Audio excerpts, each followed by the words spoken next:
In a quiet town in Akwa Ibom State, Nigeria, a successful 40-year-old lawyer, Barrister Godwin Akpan, died suddenly during a weekend visit to his in-laws' home. The death was initially ruled as a cardiac arrest, but months later, a stunning court case would unravel one of the most disturbing conspiracies Nigeria has ever witnessed.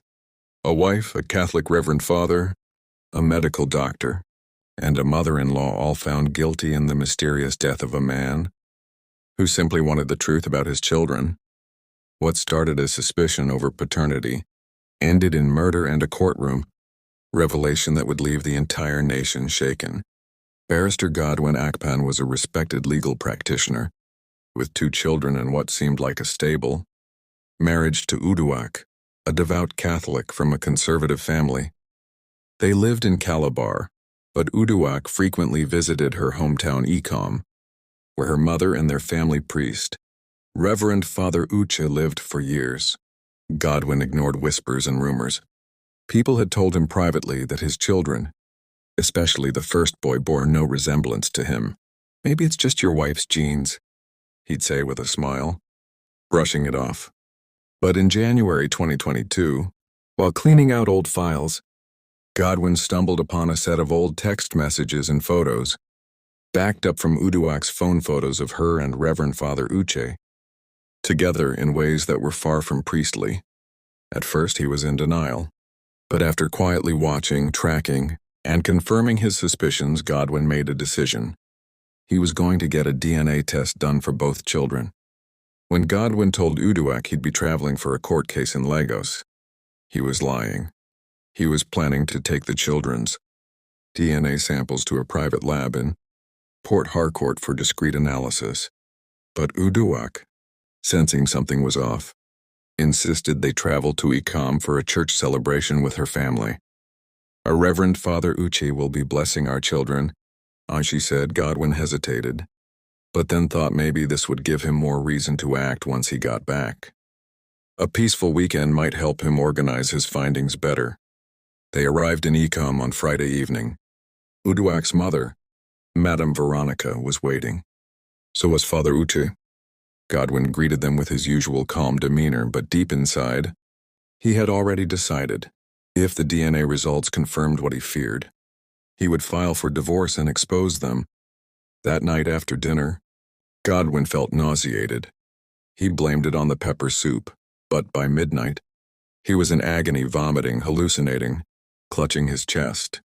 The family called a familiar face, Dr. Akpan, a local physician and close friend of the church. By 2:47 a.m., Dr. Akpan declared him dead. Cause of death: heart failure, likely induced by stress and alcohol. He wasn't taken to the hospital. He wasn't given a toxicology screen. And most importantly, his family in Calabar wasn't even notified until the next day, after his body had already been embalmed. The burial was too quick. Within 48 hours, Godwin was buried in Uduak's family compound, a decision that raised immediate questions for his siblings. His elder sister Mfon demanded an autopsy. She'd spoken to her brother 2 days before the trip.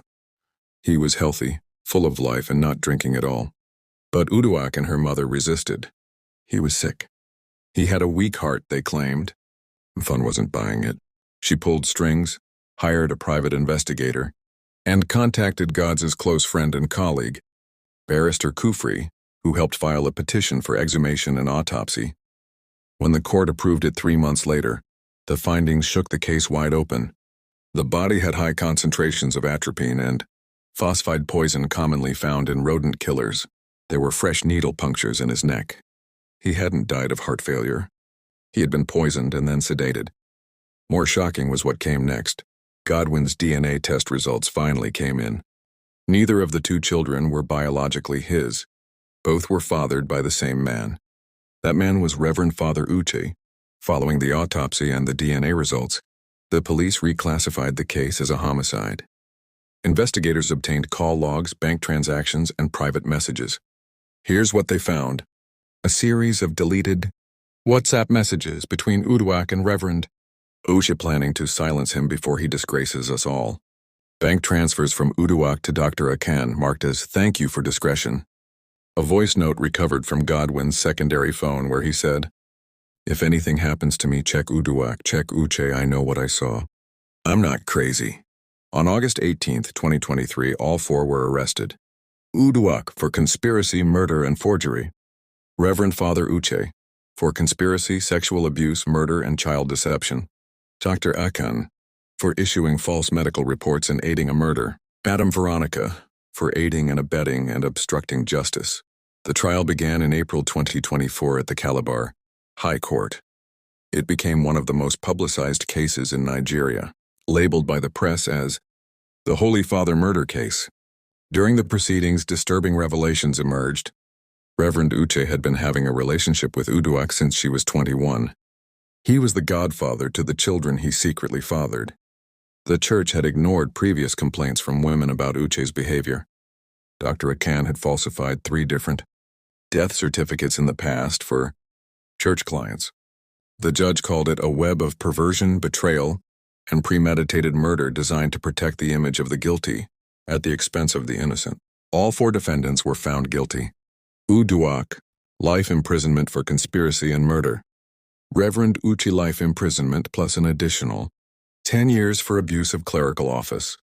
Dr. Akpan, 25 years, imprisonment for falsifying medical records and obstruction of justice. Madam Veronica, 20 years for aiding and abetting the murder. The Catholic Church later issued a public apology, but denied prior knowledge of Father Uche's misconduct. He was stripped of his title and privileges. The 2 children, now aged 7 and 5, were placed under the care of a neutral guardian, pending full custody hearings. They'll grow up knowing their mother and father figure were both complicit in the death of the man who raised them with love. Barrister Godwin Akpan was posthumously awarded by the Nigerian Bar Association for his integrity and fight for truth. His sister Mfon now runs a foundation in his name, dedicated to providing legal aid to victims of silent crimes within religious institutions. The courtroom verdict brought legal closure, but no peace. Godwin's mother, Mama Agnes, never recovered from her son's death. He was her only son, her pride, her hope. She fell into a deep depression after the burial. Witnesses said she would sit for hours outside, staring at the gate waiting for him to walk back home. 6 months after the trial ended, she passed away quietly in her sleep. The doctors called it heart failure. His sister called it what it truly was, a broken heart. The Akpan family still grieves not just the loss of a brilliant lawyer, but the betrayal that tore through their bloodline like a disease. "We didn't just lose Godwin," his sister Mfon once said. "We lost our mother, our peace, and our trust in the people closest to him." The family compound remains quiet. A framed photo of Godwin and his late mother now hangs in the hallway. A painful reminder of what justice can't undo. Thanks for watching. If this story moved you, please share it, like, comment, and subscribe for more true stories that uncover the darkest corners of family, faith, and betrayal. And remember, truth might hurt, but silence kills.